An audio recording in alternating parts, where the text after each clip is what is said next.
Act 3 has been my favorite one, and processing the ending of Season 1 has taken me a couple of days. However, rather than looking at the main scenes, I want to take a look at the small details that tell a lot about some of my favorite characters.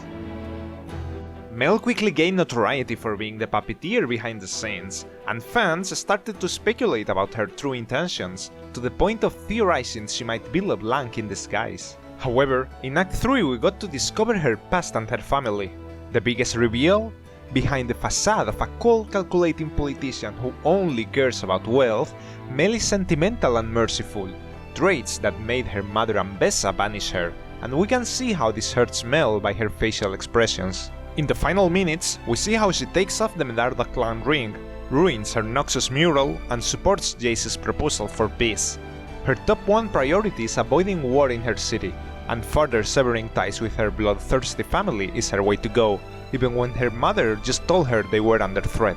She does value money and power, but she's not a one-dimensional mastermind manipulator, but a true human, with feelings and fears.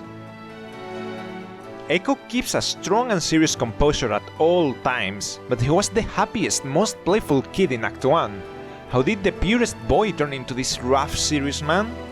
In order to build his stronghold of peace and hope, he had to become stronger for everyone who believed in him, forsaking his innocence to become a reliable leader for all the Zonaite orphans. This doesn't change when talking to Vi after so many years, but she does know Echo is still Echo. When she hugs him, he starts crying almost instantly. She was a piece of the past that he treasured so much, someone with whom he didn't have to hold his strong appearance. After so many years, he could relax and be vulnerable for a second. They meet just like the big farewell in Act 1, Echo crying and Vi comforting him. And minutes after talking to Vi, Echo goes for Caitlyn.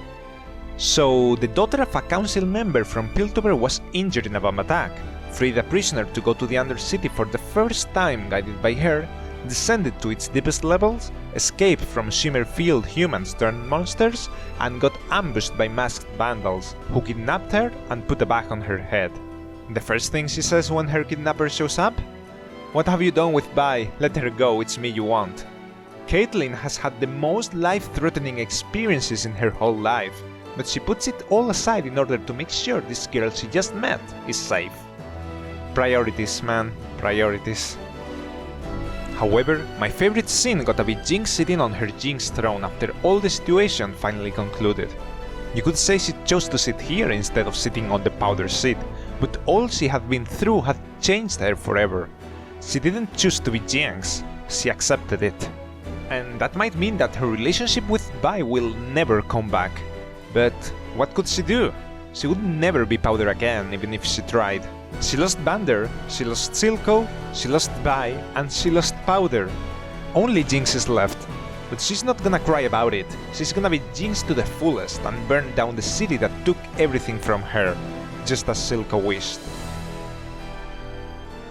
What are your final thoughts about Arcane Season 1? Who do you wanna see in Season 2? Tell me all about it in the comments. Thanks for watching and hope to see you in the next one. See ya!